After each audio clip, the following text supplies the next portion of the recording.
یہاں آپ کو اپڈیٹ کریں گے۔ ڈیفنس لاہور میں کار کی ٹکر سے 6 افراد کی موت کے کیس میں ملزم کے والد نے عبوری ضمانت کروا لی۔ انسداد دہشت گردی عدالت لاہور نے عبوری ضمانت 27 نومبر تک منظور کر لی ہے۔ مزید جانتے ہیں ڈان نیوز کے نمائندے رانا بلال سے۔ جی رانا بلال، اپڈیٹ کیجیے گا۔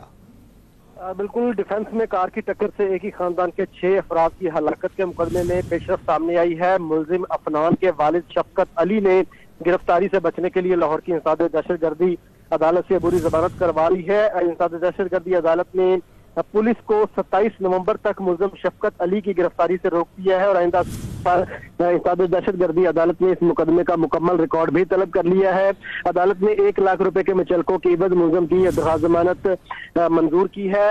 جو درخواست ضمانت میں موقف اختیار کیا گیا تھا ملزم کی جانب سے کہ پولیس کی جانب سے بدنیتی کی بنیاد پر اسے بھی نامزد کر دیا گیا ہے۔ شامل تفتیش ہو کر حقائق سے پولیس کو آگاہ کرنا چاہتا ہوں، اس لیے عدالت اس کی عبوری ضمانت منظور کرے۔ انسداد دہشت گردی عدالت کی جج ابر گل نے ابتدائی سماعت کے بعد 27 نومبر تک ملزم شفقت کی ضمانت منظور کر کے پولیس کو ملزم کی گرفتاری سے روک دیا ہے اور آئندہ سماعت پر اس مقدمے کا مکمل ریکارڈ طلب کر لیا ہے۔ بہت شکریہ رانا بلال، اپڈیٹ کرنے کے لیے۔